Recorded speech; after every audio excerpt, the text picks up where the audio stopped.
Baik, kita akan melanjutkan materi anggaran perusahaan ya. Hari ini kita akan membahas anggaran kas.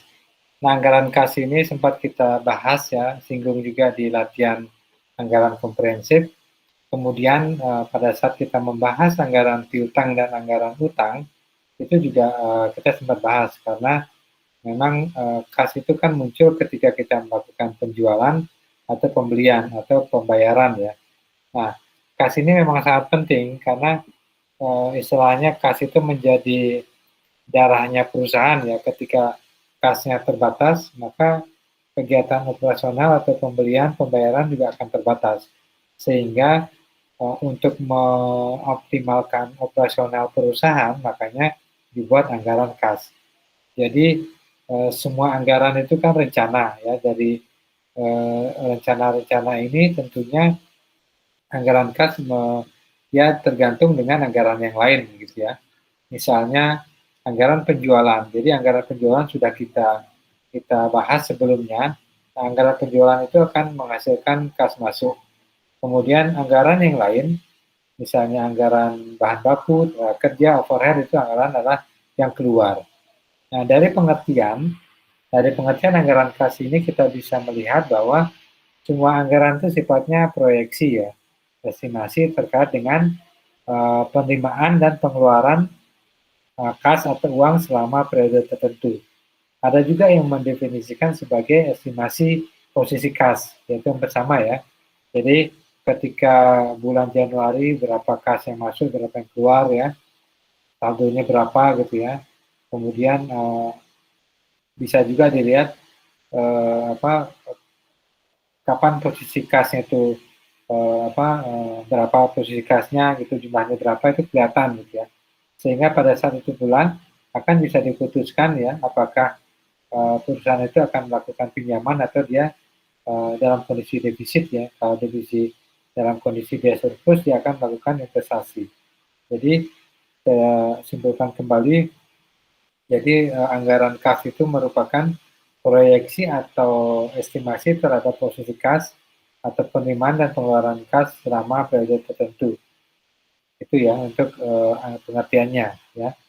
Nah, kemudian tujuannya tentunya untuk melihat ya, untuk melihat kemungkinan. Kenapa kemungkinan? Karena semuanya proyeksi ya, semua estimasi. Jadi untuk mengetahui posisi kas dalam waktu tertentu sesuai dengan hasil dari operasi perusahaan, baik operasi kalau operasional perusahaan itu kan ada penjualan, ada pembayaran dan lain-lain. Jadi untuk melihat pertama posisi kas. Kemudian untuk melihat, nah posisi kas ini saldonya defisit atau surplus. Nah, tahunya defisit atau surplus tentunya dari membandingkan penerimaan dan pengeluaran kas pada bulan tersebut atau periode tersebut. Nah, ketika kita melihat posisi yang defisit, berarti kalau kita ingin memenuhi defisit itu, berarti kita melakukan peminjaman ya, penambahan modal. Nah, ketika dia surplus, kita bisa melakukan investasi ya untuk menghindari idle cash ya, yang cukup tinggi ya. Jadi bisa kita investasikan. Nah, sebaliknya kalau misalnya defisit, kita tidak mau menambahkan modal atau meminjam, berarti ada pos anggaran yang kita kurangkan, sehingga kita tidak perlu meminjam atau menambah modal ya. Nah, dari defisit ini kita sebagai dasar kita melakukan peminjaman ke lembaga keuangan atau bank. Jadi posisi ini akan sangat penting. Jadi posisi anggaran kas itu akan sangat penting. Kapan perusahaan bisa melakukan investasi, kapan perusahaan itu sebaiknya melakukan peminjaman. Nah, tentunya pada semua anggaran itu tujuannya adalah sebagai alat atau dasar untuk pengendalian ya, pengendalian kas. Nah, tadi saya sampaikan ketika misalnya sudah kita buat anggaran kas gitu ya, sudah kita pastikan bahwa tidak ada defisit selama bulan berjalan, setahun berjalan gitu ya. Berarti ketika ada permintaan yang tambahan yang lebih, itu tidak dimungkinkan. Jadi anggaran itu bisa mengendalikan posisi kas perusahaan selama periode tersebut. Nah, bagaimana kita menyusun anggaran kas ya? Nah, menyambung dari pembahasan tadi bahwa pertama kita akan melihat atau menyusun estimasi penerimaan ya dari baik dari operasional maupun non operasional perusahaan. Jadi kita melihat dulu perkiraan kas yang masuk itu dari mana saja, jumlahnya berapa. Kemudian kita melihat kas yang keluar, pengeluaran pembayaran ya, pengeluaran kas. Jadi itu kita sandingkan, menyandingkan kas yang masuk dan keluar. Nah, selisih ini apakah surplus atau defisit? Nah, di situ akan kita memutuskan. Ketika dia surplus, jadi berarti kita memungkinkan untuk melakukan investasi. Nah, kalau dia defisit, kita akan melakukan peminjaman, ya. Nah, dari kondisi ini kita akan cek lagi ya, perkiraan ini kita akan menyusun kembali ya perkiraan ini, apakah defisit ini memang akan dipenuhi dari pinjaman, atau defisit itu tidak diberikan defisit, jadi kita mengurangkan besarnya anggaran yang diajukan oleh masing-masing departemen. Nah, setelah keputusan itu baru akan disusun anggaran kas yang lebih sempurna. Seperti itu ya. Jadi kita lihat penerimaan, pengeluaran kas, kemudian selisihnya mau diikutin kekurangannya atau kita biarkan, kemudian baru kita susun ulang. Nah, dari mana saja penerimaan kas ya? Tentunya kalau penerimaan kas atau pengeluaran, kalau teman-teman di sini yang belajar akuntansi mungkin sudah sangat familiar ya, sangat hafal dengan kapan kas itu bisa bertambah, kapan kas itu berkurang. Yang pertama dari penjualan ya, baik penjualan produk atau jasa. Kemudian ada penagihan piutang. Ketika piutang jatuh tempo, maka akan ada kas yang masuk. Kemudian bisa juga dari penjualan aktiva ya. Ketika perusahaan ingin menjual aset-asetnya, itu akan mendatangkan kas atau penerimaan kas masuk. Kemudian ada juga investasi. Hasil investasi misalnya ada penambahan modal dari pemilik ya, atau kita mau menjual saham gitu ya, jadi ada kas yang masuk. Kemudian pinjaman utang, tentunya tadi ketika ada kebutuhan dana yang tidak bisa disiapkan, maka kita melakukan pinjaman. Nah, ada juga misalnya perusahaan melakukan penyewaan gedung, penyewaan aset yang lain, maka akan ada penerimaan. Atau penerimaan dari dividen bisa juga ya. Jadi itu sumber-sumber dari penerimaan kas. Sebaliknya pengeluaran ya. Tentunya kalau pengeluaran pokok itu dari produksi ya, operasional dari pembelian bahan baku, pembayaran tenaga kerja atau upah buruh, kemudian pembayaran aparat pabrik, kemudian di dalam operasional kan ada biaya administrasi ya, pembayaran gaji bagian keuangan, bagian marketing, itu juga pengeluaran administrasi ya. Kemudian, nah tadi penjualan aktiva, nah ini pembelian ya. Ketika misalnya aset-asetnya kita kurang atau aset kita perlu diganti, nah kita melakukan pembelian. Kemudian pembayaran utang ya. Ketika kita utang jatuh tempo itu wajib dibayar. Kemudian pembayaran kembali investasi ya. Nah, sebaliknya tadi ketika kita menerbitkan saham, maka ada kewajiban kita membayar dividen ya. Jadi pembayaran atau pengeluaran kas. Atau pembayaran sewa. Kalau kita ada sewa, ada juga pembayaran dividen ya, pembayaran pajak atau bunga ya, itu juga menyebabkan pengeluaran kas. Nah, ketika kita melakukan pinjaman ya, pinjaman terhadap defisit tadi, maka kita akan membuat schedule transaksi finansial ya. Jadi kita melihat penerimaan dan pembayaran pinjaman. Tentunya ada bunganya ya. Jadi kalau kita meminjam itu pasti ada bunganya. Nah, di dalam menyusun transaksi schedule transaksi finansial ini, itu dibutuhkan data terkait dengan estimasi saldo kas tahun sebelumnya ya. Nah, bagaimana dengan perusahaan yang baru, tentunya belum bisa dibuat gitu ya, atau maksudnya nol gitu ya, saldonya nol. Jadi kita saldo tahun sebelumnya adalah nol. Kemudian kita membuat persediaan kasnya atau kas besi atau safety cash balance itu berapa. Sama halnya petty cash ya, berapa kas yang harus kita pegang dalam operasional kita setiap hari. Itu harus ada kas minimumnya. Kemudian penerimaan pinjaman dan pembayaran pinjaman dan bunga. Kapan penerimaan itu masuk, kapan pembayaran bunga dan pokoknya itu wajib ada ketika kita menyusun schedule transaksi finansial. Nah, dari pembahasan tadi, kita akan coba melihat ilustrasinya ya, bagaimana kita menyusun anggaran kas. Contohnya PT Yuda. Jadi selama 6 bulan, pertama di sini ada estimasi penerimaan ya, kemudian ada estimasi pengeluaran. Nah, anggaran itu estimasi ya, tetap estimasi, perkiraan. Nah, dari estimasi penjualan tunai, itu bulan Januari 400.000, kemudian Februari 500.000 ya, Maretnya 330.000, April 960, Mei 800, dan Juni 900.000. Untuk penerimaan, penerimaan Januarinya 400 ya, Februari 500, Maret 650, ya, April 760, Mei 660, dan Juni 670. Kemudian ada penerimaan lain-lain. Januari, Februari sama 200.000 ya. Kemudian Maret 220, April 180.000, Mei 140.000, dan Juni 124.000. Kemudian kita masuk ke pengeluaran. Nah, pengeluaran di sini ada pembelian bahan baku, kemudian pembayaran upah, biaya penjualan, ya, kemudian admin, dan pembayaran pajak. Nah, berapa besarnya? Untuk bahan mentah itu bulan Januari, Februari, Mei, dan Juni itu 600.000, Maret dan April 500 dan 550.000. Kemudian upah buruhnya Januari, Februari, dan April serta Mei itu 250.000, sedangkan Maret dan Juni 200 dan 300.000. Untuk penjualan biayanya Januari, Maret, April itu 200.000 ya, kemudian Februari 300.000, Mei 2,5, dan Juni 230.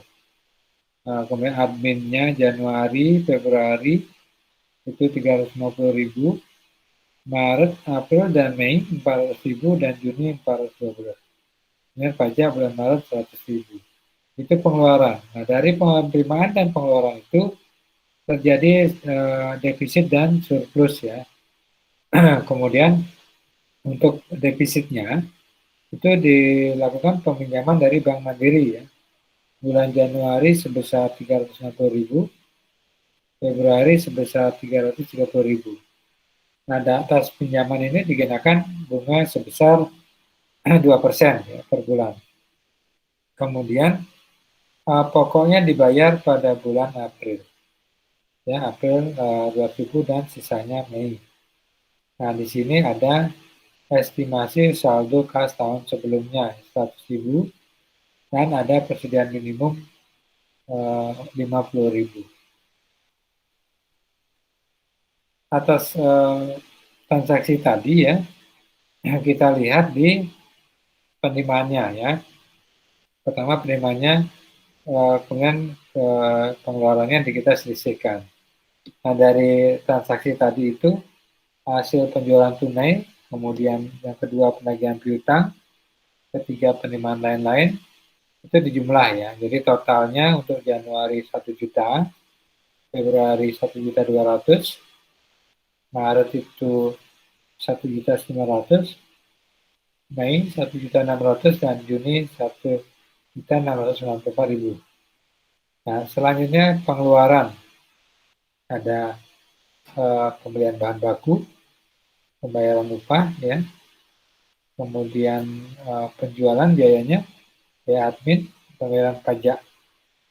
Kemudian total pengeluaran di bulan Januari adalah 1.400.000 sehingga defisit 400.000 pada bulan Januari. Bulan Februari itu pengeluarannya 1.500.000 sehingga defisit 300.000.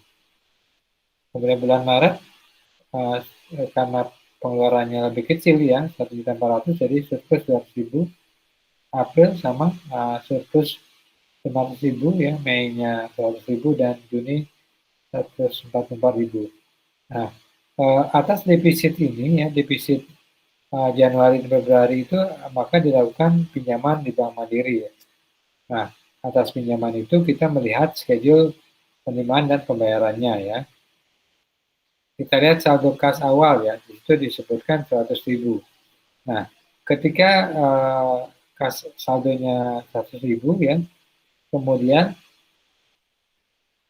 dia melakukan pinjaman ya untuk mempertahankan kas minimumnya 50.000 ya. Jadi dipinjamlah 400.000 ya, sehingga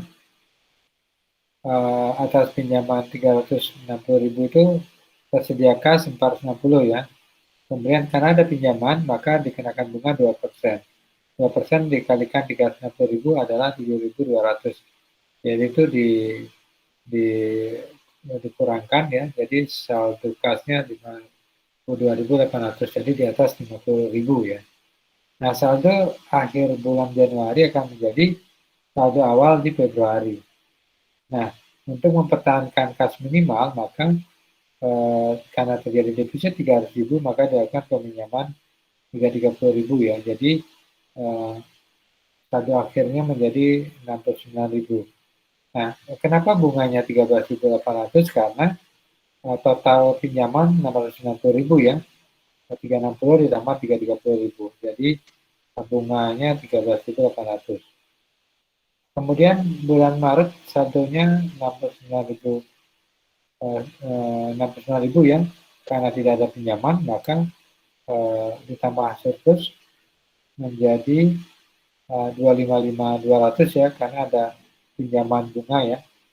Pinjaman itu masih kita kenakan bunga bulan Maret 11.800. Kemudian bulan April, nah itu ada pembayaran utang tadi ya, 200.000, jadi dikurangkan dengan saldo awal ya menjadi 55.200. Nah, karena surplus 500.000 jadi dipotong dengan bunga 9.800, saldonya menjadi 54.400. Itu menjadi saldo awal bulan Mei ya. Nah, pelunasan 490.000, kemudian saldo yang tersedia 55.400 ditambah surplus 1.000, jadi 155.400. Nah, 155.400 ini menjadi saldo awal bulan Juni. Nah, karena dia surplus tinggal ditambahkan menjadi 299.400. Nah, dari schedule penerimaan ini dipindahkan ke anggaran kas ya. Kemudian saldo kas awal dibuat paling atas ya. Kemudian ditambah dengan penerimaan kas, dikurangkan dengan pengeluaran ya. Kemudian akan ketemu saldo akhirnya sesuai dengan di tabel ini ya, di tabel saldo akhir di schedule penerimaan pinjaman ya. Jadi itu yang bisa saya sampaikan dulu terkait dengan ilustrasi ini. Nanti kita diskusikan kalau masih ada yang kurang jelas ya, sebelum kita lanjut ke latihan soal ya. Silakan saya berikan waktunya untuk diskusi.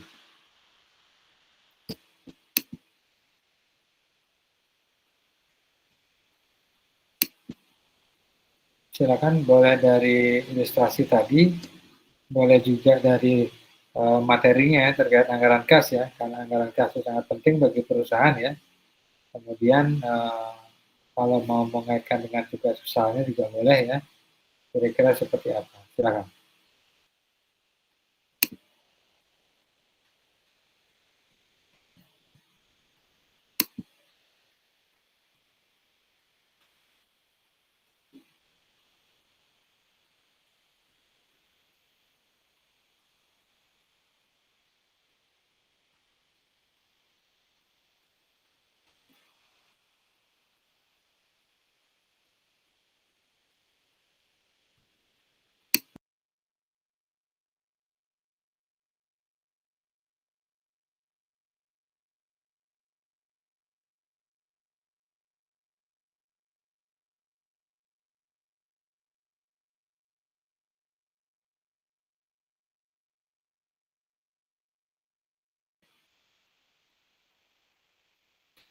Silakan dilihat-lihat lagi ya ilustrasinya. Kalau masih ada yang ragu atas hitung-hitungannya, bisa ditanyakan.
Silakan, ada yang mau bertanya atau mau sharing, silakan.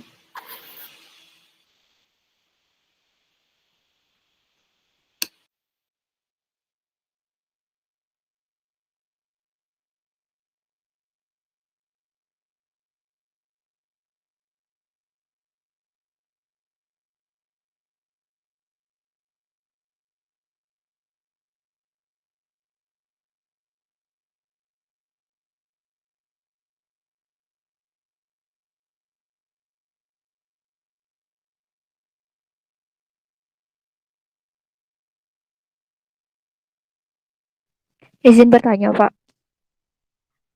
Silakan mengetik. Jika perusahaan ini menetapkan anggaran kasnya untuk jangka panjang, misalnya Pak ya, terus Ya, tiba-tiba jika terjadi inflasi itu Pak, itu kan bisa merubah anggaran kas perusahaan. Itu bagaimana dia Pak bisa diubah secara gini Pak, secara tiba-tiba karena terjadinya inflasi gitu Pak? baik, sudah. Sudah Pak. Ya, terkait inflasi ya. Nah, betul. Jadi ketika perusahaan itu anggarannya kan rata-rata buat jangka pendek atau jangka panjang gitu ya. Nah, jangka pendek dengan panjang itu memang disesuaikan dengan besar kecilnya perusahaan. Kita ambil contoh misalnya perusahaan-perusahaan yang UMKM itu biasanya hanya bisa-bisa sebulanan gitu ya, bulan, 2 bulan, maksimal setahun. Tapi kalau perusahaan besar, ya properti ya, real estate properti itu perumahan biasanya jangka panjang dia, bisa 5 tahunan, bisa 10 tahun ya, karena pembayarannya kan KPR ya, KPR kan ada yang 20 tahun, jadi itu sudah menjadi perhitungan. Kemudian pembangunannya kan tidak bisa sekaligus, pasti bertahap. Nah, ketika kita melihat pembangunan yang bertahap, berarti anggaran kasnya juga panjang sekali ya. Bayangkan misalnya KPR-nya 20 tahun, berarti kan selama 20 tahun kan ada kas yang masuk gitu ya, dari cicilan-cicilan pembeli, penghuni gitu ya. Nah, bagaimana kita melihat perubahan karena inflasi ya. Nah, biasanya eh, perusahaan itu membuat anggaran kasnya dia ditambahkan nilai inflasinya kira-kira katakanlah misalnya bulan atau tahun ini ya, tahun ini anggaran kasnya misalnya 1 juta ya, itu dikalikan 10% misalnya, anggaplah inflasinya berapa gitu ya. Kan biasanya pemerintahan itu kan mengeluarkan apa, apa namanya, makro ya, apa ya, kalau bahasa catatan makroekonominya ya, inflasi berapa ya, kursnya berapa ya, pertumbuhan ekonomi berapa gitu ya, uh, indikator ekonomi ya, indikator makro itu, nah itu digunakan oleh perusahaan. Jadi kita kira-kira inflasinya 10-15% gitu ya, berarti kita kalikan ini ya, kita tambahkan nilai dari anggaran kas kita ini, sehingga yang tadinya misalnya tahun 2001 itu 1 miliar gitu ya, berarti misalnya ya 2022 itu misalnya menjadi 15 miliar misalnya. Itu untuk mengantisipasi kenaikan harga barang pastinya kan, seperti itu. Jadi sudah diprediksi di sana. Gitu, Matik. Baik Pak, sudah sangat jelas. Terima kasih Pak. Ya, sama-sama. Silakan yang lain ya. Boleh ya, jadi tidak hanya terkait dengan materi tadi yang saya sampaikan ya, bisa dikaitkan dengan yang lain ya, untuk menambah wawasan ya, atau misalnya browsing atau melihat materi lain boleh ya, untuk sharing pengetahuannya.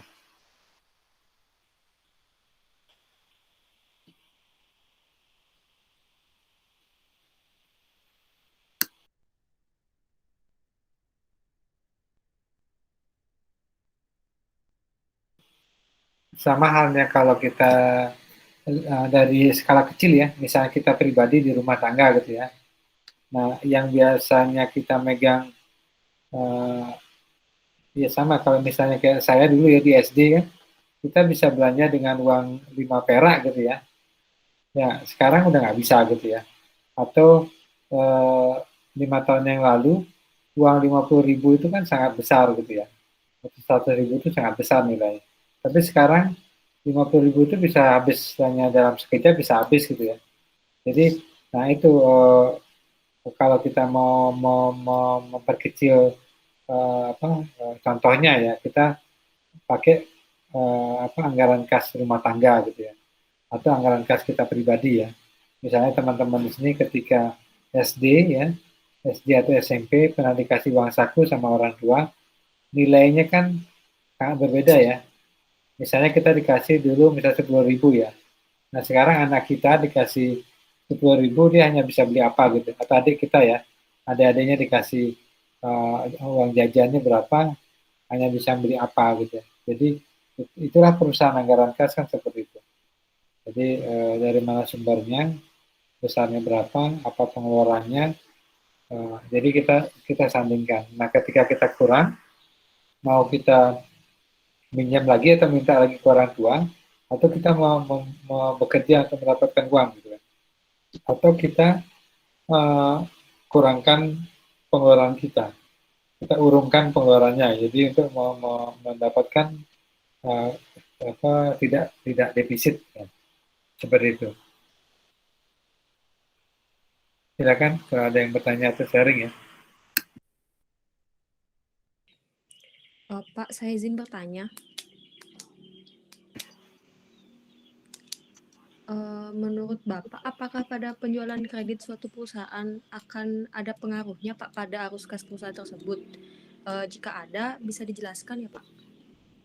Oke. Terima kasih. Jadi penjualan kredit itu kan berarti piutang kan ya. Ya. Jadi betul sangat sangat berpengaruh ya. Makanya di dalam sebenarnya ada kalau di dalam beberapa buku anggaran perusahaan itu anggaran kas dan anggaran piutang dijadikan satu pembahasannya ya, sehingga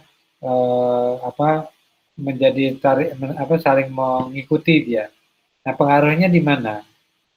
Bagaimana ketika kita menyusun anggaran kas, pengaruh dari anggaran piutang itu seperti apa atau penjualan kredit seperti apa?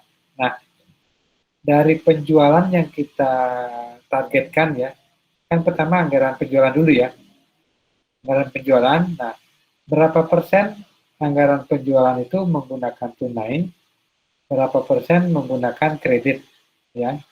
Kalau misalnya 70% dia tunai, berarti itu sudah otomatis kas masuk kan, itu penerimaan kas. Nah, kemudian kredit, nah kreditnya kan ada pembayarannya lagi kan, nah, misalnya 10% di bulan pertama, atau 20% bulan kedua, sisanya bulan ketiga gitu ya, ada potongan pembelian gitu ya, penjualan gitu ya. Nah itu kan pengaruhnya di situ. Artinya berarti ada penerimaan kas yang tidak berbarengan ya, tidak berbarengan di bulan penjualan. Artinya ketika ada pembagian seperti itu berarti schedule-nya kita buat. Artinya bulan Januari itu dari penjualannya 1M itu berapa ratus juta yang masuk pada saat itu ya, bulan itu. Kemudian artinya kalau misalnya 1M yang masuk cuma 500 juta, berarti maksimal kas yang tersedia 500 juta. Kalau misalnya ada pengeluaran kebutuhan dananya 600 juta, misalnya dari pembelian bahan baku, bayar upah ya, overhead dan lain, berarti kan selisih 100 juta kan. Nah, 100 juta mau dicarikan dari mana? Pinjaman gitu ya. Jadi disitulah kita muncul pinjaman 100 juta. Nah, kalau kita tidak mau pinjam berarti pengeluarannya harus kita kurangkan. Misalnya apa? Oh, biaya iklannya kita kurangkan dulu ya. Menunggu penjualannya atau pembayaran piutangnya masuk. Seperti itu. Ya. Jadi kurang lebih di situ pengaruhnya. Itu Kamal. Baik Pak, terima kasih sudah sangat jelas Pak. Iya, sama-sama. Ya, katanya di sana ya. Nah, sama halnya nanti di ujian akhir ya, itu pasti saya akan gabung soalnya ya. Satu perusahaan, jadi kasusnya sama, pengeluaran penerimaannya sama gitu ya. Tapi di situ ada apa? ada utang, ada piutang, ada kas ya. Jadi semuanya masuk jadi satu gitu. Makanya sebenarnya lebih mudah ya ketika membuat satu tabel kita nyambung ke semuanya ya. Jadi bisa bisa dipakai semuanya. Seperti itu ya. Nanti makanya kenapa saya selalu kasih latihan di setiap materi ini. Jadi ketika nanti UAS tinggal mau mencontoh saja ya, copy paste dari Excel-nya, ya tinggal diganti angkanya saja kan, masuk semuanya ya.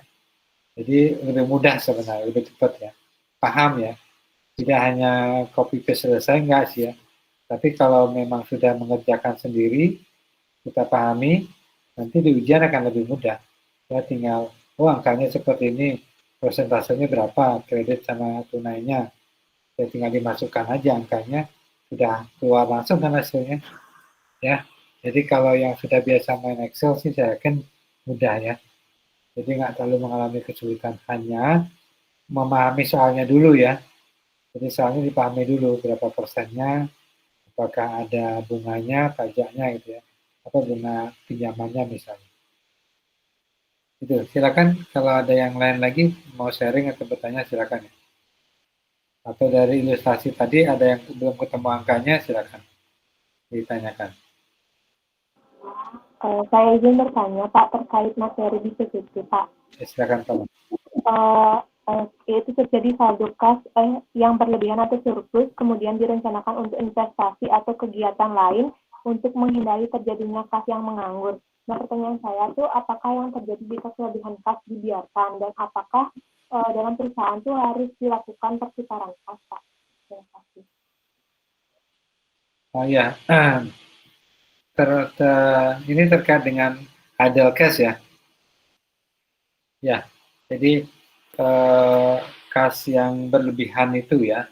Jadi sebenarnya gini, kalau misalnya ketika terjadi surplus gitu ya, penerimaannya lebih besar dari pengeluarannya kan dia surplus ya.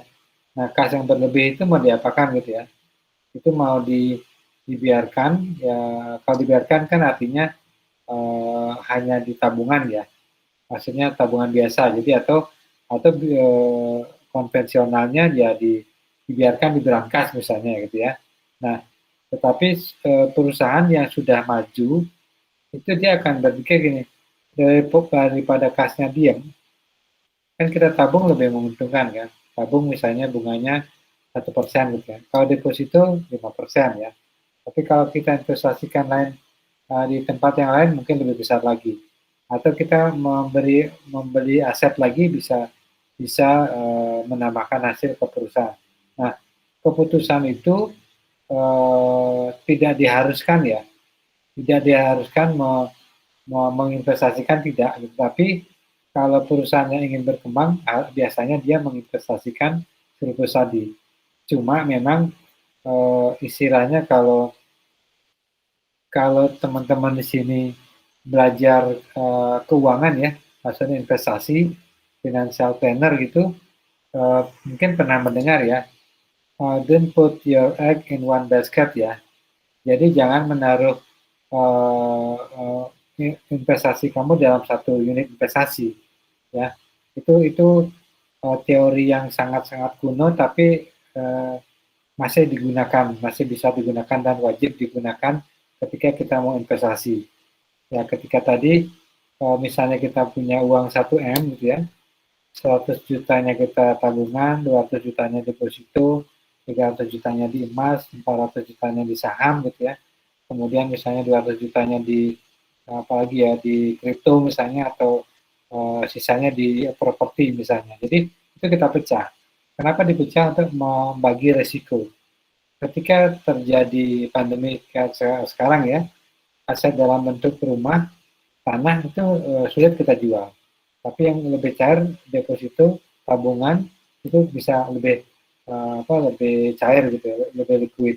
Nah sama, ketika tadi perusahaan memiliki idle cash, itu yang paling aman ya di tabungan atau deposito, ditaruh ya, disimpan lah.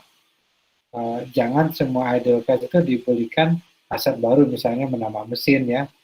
Itu jangan, karena ketika ketika penjualannya tidak memenuhi target, kita butuh kas, jadi kita minjam akhirnya. Itu. Sementara itu, Komang, silakan kalau masih kurang jelas. Baik, sudah cukup jelas, Pak. Terima kasih. Ya, sama-sama. Boleh yang lain ya, silakan. Mungkin dari penjelasan tadi tertarik untuk menanyakan lagi, silakan.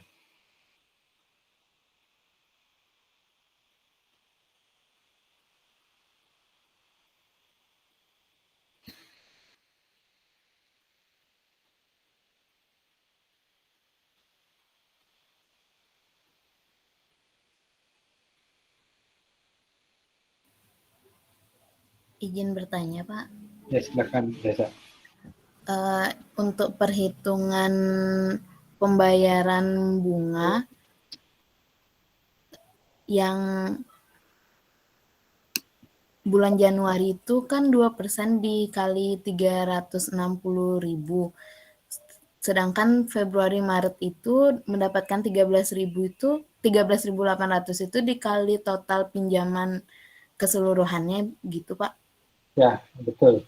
Jadi kalau dilihat dari tabelnya ya, nah bulan Januari kan pinjamannya hanya 360.000 ya, sehingga 360 kali 2% itu 7.200 ya.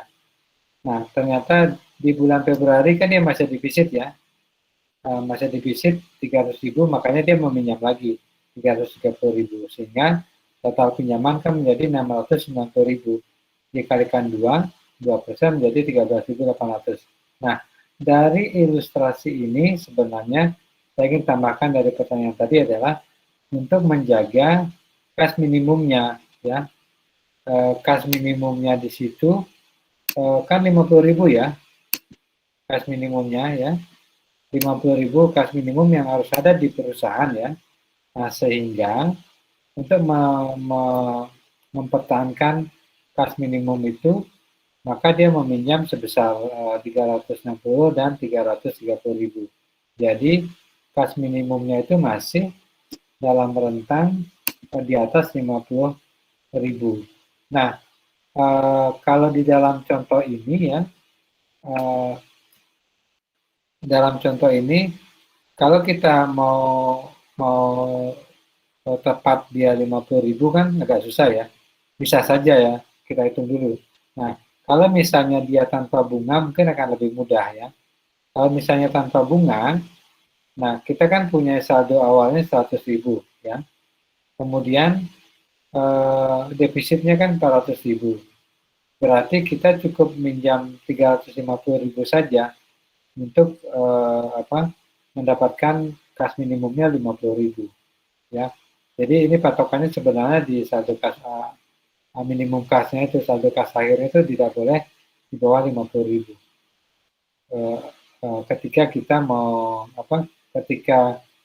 ketika defisit ya, berapa kita harus minjamnya itu untuk membuat minimum kasnya harus minimal 50.000. Seperti itu.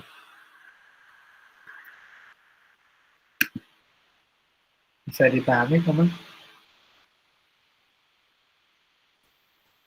Baik, Pak. Terima kasih. Sudah bisa dipahami. Sorry, Desa tadi ya. Terima kasih. Iya, Pak. Masih ada yang lain?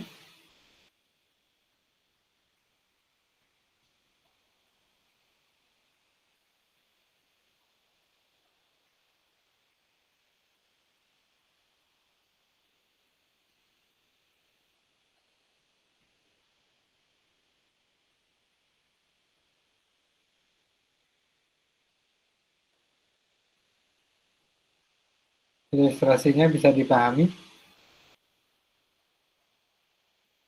Ya. Jadi perhatikan yang penerimaannya berapa, kemudian pengeluarannya berapa.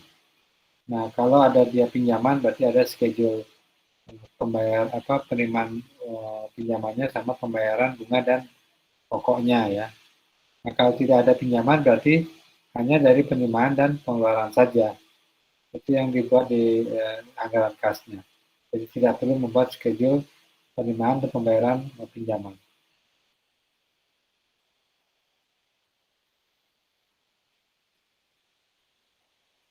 Silakan kalau masih ada yang mau bertanya atau sharing.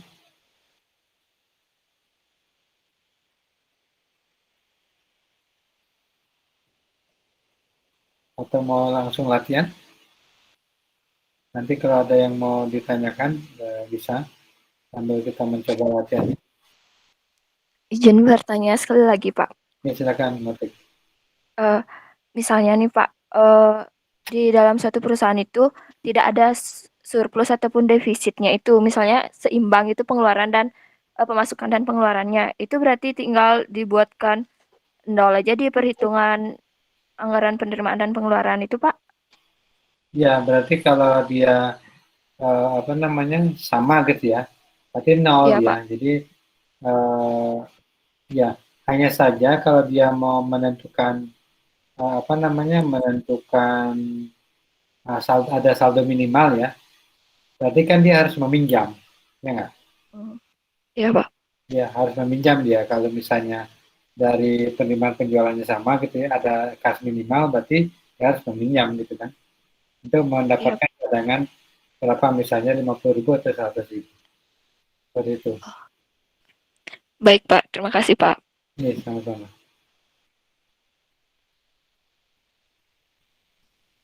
Baik, kita lanjutkan latihan ya.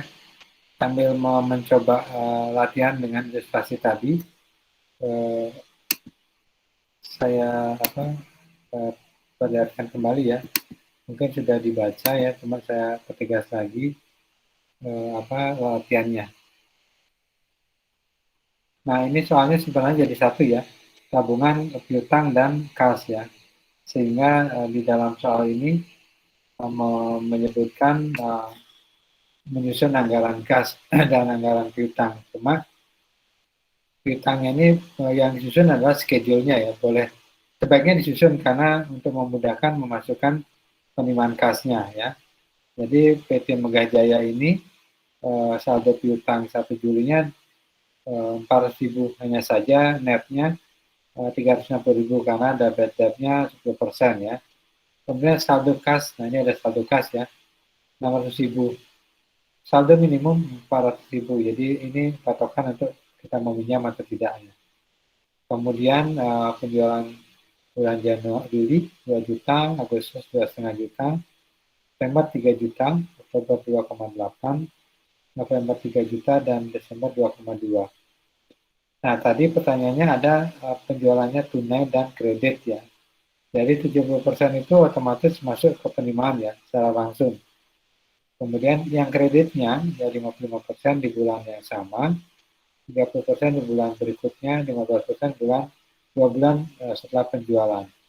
Jadi itu kita buat schedule penerimaan piutang, sehingga itu ditambahkan ke dalam kas ya. Nah, untuk pengeluaran dan penerimaannya itu jadikan satu ya, ada income dan ada expense, itu masing-masing di bulan Juli sampai Desember ya.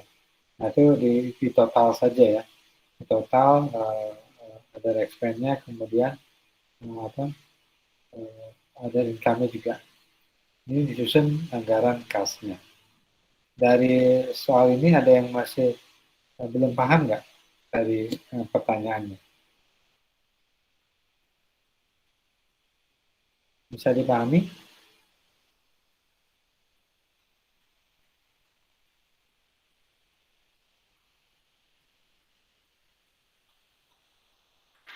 Kalau nggak ada pertanyaan, silakan dicoba ya. Jadi untuk memudahkan bisa dilihat di anggaran piutang dulu ya. Latihan anggaran piutang itu bisa lihat schedule-nya. Itu lebih mudah mengerjakannya. Nanti baru dibuat tabel anggaran kasnya. Karena di sini nggak ada pinjaman, berarti langsung ke anggaran kasnya. Saya buatkan untuk submitnya.